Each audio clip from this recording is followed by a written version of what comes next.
Bon, je sors du village, un village qu'on appelle Bassamba, dans Banganté. Bon, on m'avait donc demandé dans le rêve de venir voir maman Josepha. Comment? Dans le rêve, il y avait les grands arbres derrière sa maison, il y avait les avocatiers, il y avait les pruniers. On m'a donné un sarbanjon, j'ai cueilli les avocats. Dans le sarbanjon plein, je suis venue, j'ai donné à maman Josepha. Elle m'a dit merci. Dans le rêve, il y avait les chapelets. Quand on l'utilisait, c'était un chapelet avec tellement de puissance. Elle m'a reçu, c'était bien.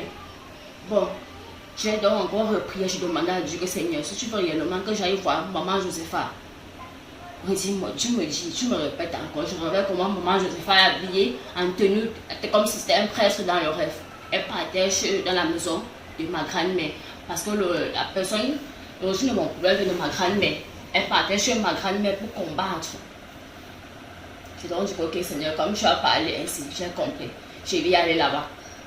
Le lendemain, donc, j'avais un ancien chapelet que j'utilisais parce que je sortais des doigts là. C'est la maladie qui m'avait amené au village Bassamba.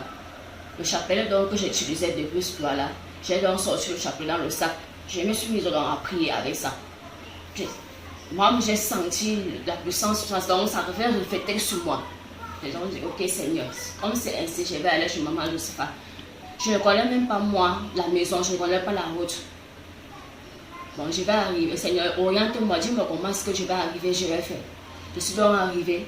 J'ai pris le bus Banganté. J'arrive sur Yaoundé. On me laisse. On me laisse quelque part, c'est Yaoundé. Quand je prends maintenant un van, j'arrive maintenant en van. Je ne connais pas la rue, je ne sais pas par où je vais commencer. Je me renseigne, je dis que ouais, je ne sais pas, je vais chez maman qu'on appelle maman Josepha. On sait qu'on ne connaît pas maman Josepha. Elle habite où, ce qu'elle a entré, justement, je connais que son maman Josepha. Quand on arrivait sur l'entrée, on disait seulement que je passe chez maman Josepha, tu payes 200 ou bien 150 à 200, on te dépose chez maman Josepha. Le taximan m'amène, je ne sais même pas où on m'a amené. On me dépose là-bas, on me dit 300. Je prends encore l'autre moto, on me dépose, on me dit 500, je paye. Je me retrouve encore, je dis ok, je vais passer par Boaba. Parce que j'étais venue de Boaba, en descendant tout droit en avant chez maman Josepha. Je vais prendre la moto, 300. On passe par Boaba, on descend au fur et à mesure, je regarde si je vérifie son entrée.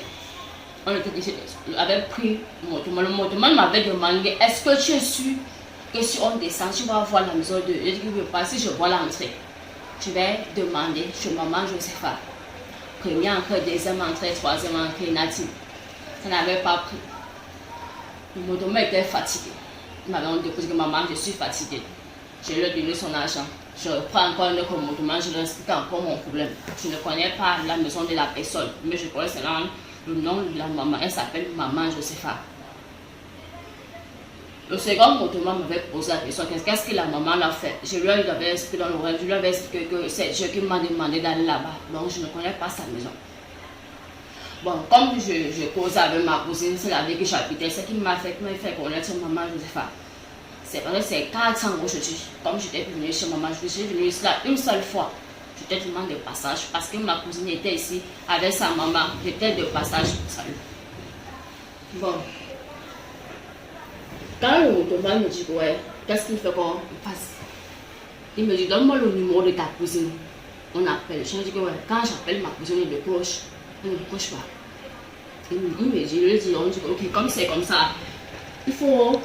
Je vais pas au col boss parce que si j'appelle avec mon numéro, elle ne peut pas décrocher. Je lui dis que tu demandes, tu dois un peu demander la maison de maman, je ne sais pas où est-ce qu'elle habite. Que tu me déposes là-bas. On a donc pris le numéro de ma cousine. J'ai donc donné le numéro de ma cousine Christelle. Le colbosseur, il a composé le numéro, il a lancé, elle a décroché. Comme je ne comprends pas bien parce que mes oreilles sont faites, j'ai des problèmes de vision.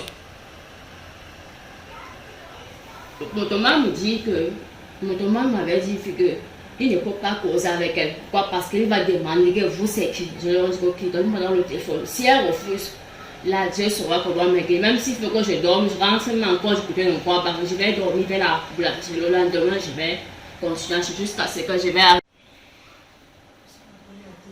Jusqu'à ce que je vais arriver. Le motoman avait pitié de moi. Quand Apoussine avait décroché le téléphone, je le salue, je lui dis bonsoir. Comme le maman, je t'appelle depuis, je ne décroche plus le téléphone. Ouais, la maman Josepha habite, je suis à Yaoundé. Elle me dit, Richard Yaoundé, comment?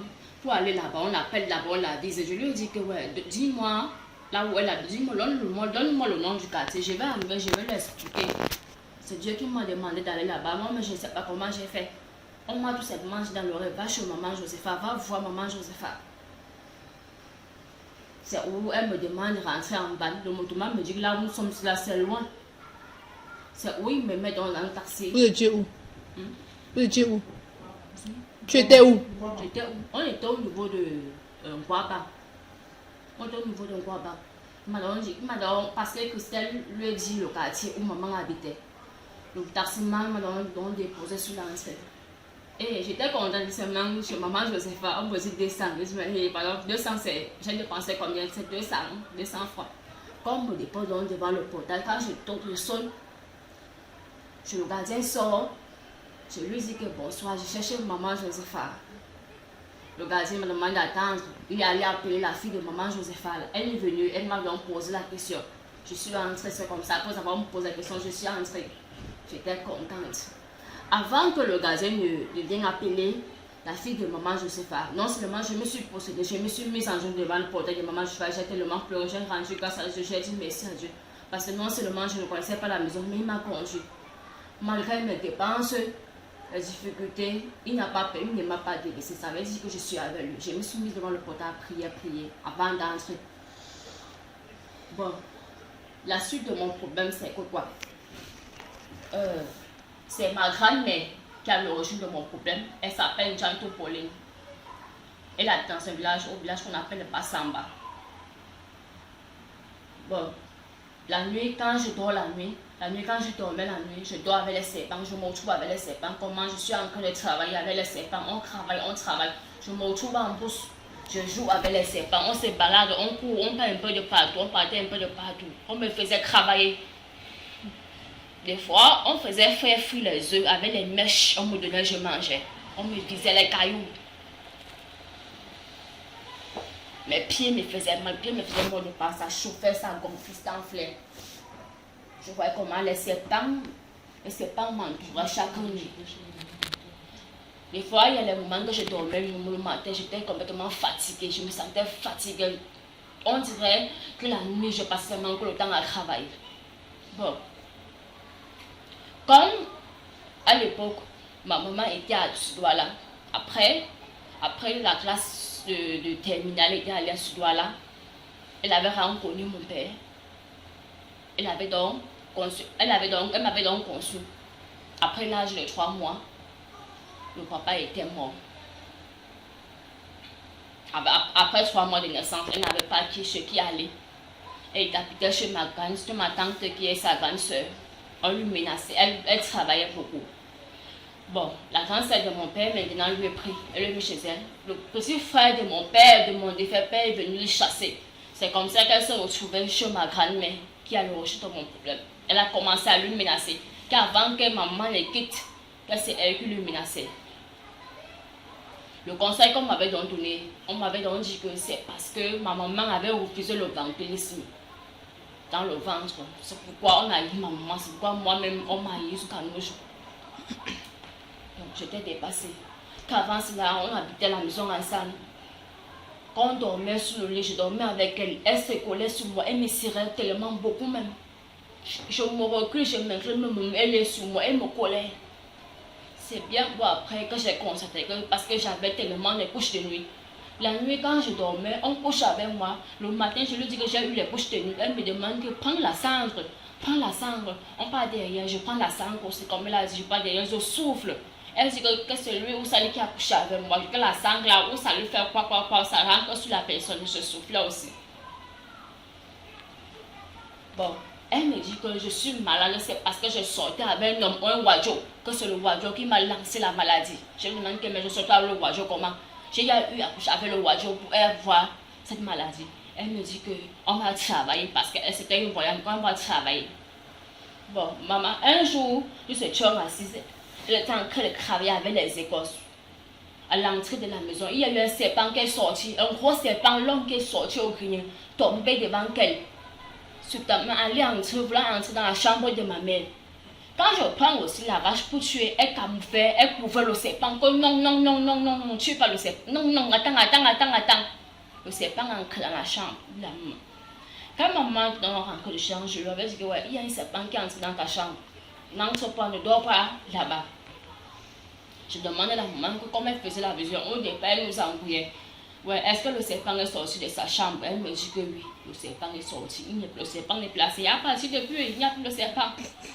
Le lendemain, ma maman s'embrouille aussi. Elle soulève le lit. Elle soulève le lit, elle soulève le matelas. Elle passe par là, elle verse le remède du serpent. On n'a pas vu le serpent. Tout le tour, on ne voit pas le serpent. Que le serpent était parti. Wanda Africa là-bas. C'est vraiment dépassé. Elle me dit que, comme c'est comme ça, j'ai à travailler, ça va passer, tu vas guérir. Je dis que maman, il n'y a pas de problème. Tu m'as pas dit que je suis sûre que tu es ma grand-mère. C'est pourquoi je t'aime, je dis que je t'aime aussi ma fille. Je dis que maman, encore. Hey. Le lendemain, j'étais en train de faire un chant d'adoration. Je chantais. Tellement ma grand-mère était jeûnée, je ne savais pas qu'elle était jeûnée, ça lui touchait. Elle était en train de travailler, elle était en train de faire les coutumes. Elle travaillait sur quelqu'un. Quand je pars maintenant, parce que maman était allée au champ, j'étais malade parce que j'étais malade. Maman était allée au champ, elle m'avait laissé la réponse de crier par derrière et sécher. Au moment donc de crier la réponse, je m'asseyais pour crier la réponse, j'étais un peu fatiguée, le sommeil m'a emporté. Je ne dormais même pas, je peux dire. Comme le cauchemar, j'ai vu comment un long gros serpent venait vers moi. J'ai sursauté, j'ai ouvert mes yeux. Je me suis enroulée au sol jusqu'à ce que je suis arrivée chez la voisine. Quand j'ouvre les yeux, en ouvrant les yeux, quand j'étais chez la voisine, je vois le serpent. Le serpent était gros avec les écailles sur le corps. Physiquement. J'appelle donc les gens. Quand j'écris, j'appelle donc les gens. Je dis que papa, ça c'est quelle qualité de serpent? Moi je ne connais pas. Il y a serpent, le genre de serpent, c'est là, je n'ai pas moi encore vu. On me dit que c'est le genre de serpent, ça emballe même les œufs. Maman, tellement le serpent était gros long, on ne pouvait même pas tuer le serpent. Non seulement, on prend le caillou d'abord pour affaiblir le serpent. Le serpent s'est tenu debout. On a fini d'affaiblir le serpent, taper le serpent, tuer. On me demande donc de prendre le serpent, de brûler, aller verser dans la cendre de ça, verser dans l'eau. Quand je prends aussi le serpent, je pars, je brûle, je les explique, je leur montre le serpent parce que ma grand était assise. Elle était en train de regarder le serpent, elle visait ses yeux, regarder le serpent. Il y avait l'une de mes belles-sœurs, elle était venue pour regarder sa petite sœur. La belle-sœur me dit que il faut brûler le serpent, tu peux verser. C'est le chant d'adoration que tu as fait. Si tu ne faisais pas le chant, peut-être que le serpent devait te mourir. Elle dit, maman, sûrement c'est ça. Quand j'ai fini de brûler le serpent, elle me dit que ma grand-mère me dit que non, ne pas verser le serpent là. Attends d'abord. Mets d'abord ça dedans, mets ça au magasin. Le magasin là, c'est où elle travaillait. Elle dit, vous me connaissez moi. Le magasin, c'est où elle travaillait. Bon, je suis partie chercher le plastique pour verser la cendre à l'intérieur. Et que quand je reviens pour prendre la cendre pour aller verser, elle sortait du magasin. Elle s'est donc assise. Quand je verse la cendre dans le plastique, elle me dit que non, ça va déjà. Porte la cendre, je verse dans le cabinet. C'est à moi, verse dans le cabinet. Verse dans le cabinet, là où j'ai fait les selles. Parce qu'il y avait j'ai versé. Elle m'a dit non, ça va, ça ne peut plus déranger. Pour le jour, j'étais seulement dépassée. Le lendemain passé, j'étais toujours au village Bassamba. Le lendemain, elle s'était donc assise avec ma maman. Maman avait dit ouais, ça ne va pas sur elle. On fait comment? Je fais comment? Elle me dit qu'on va m'amener chez un chrétien à Banganté. Bon. Le chrétien nous avait dit que comme la maman c'est sa personne, ils travaillent souvent ensemble. Qu'on lui donne 80 000. Ma maman, la grand-mère, Kongana me dit, parce que c'est ma grand-mère, moi je l'appelle Kongana, c'est pas ma grand-mère là-bas. Comment ta propre grand-mère peut faire du mal à son propre enfant? C'est pas ma grand-mère. Kongana me dit qu'elle a 40 000. Elle n'a pas. J'avais un peu d'argent sur moi. J'ai aussi sorti mes 40 000 que j'avais, et ces 40 000, ça faisait 80 000. Puis je suis allée sur Banganté. On arrive chez le marabout à Banganté. Le marabout me demande de me déshabiller. Après avoir me déshabillé, il avait allumé les bougies rouges et blancs, le tissu. Il nous avait dit que ce sont les esprits des gens, d'où c'est la femme maçon, ou c'est quel type de sorcellerie, je ne sais pas. On va travailler, elle va guérir, il n'y a pas de problème.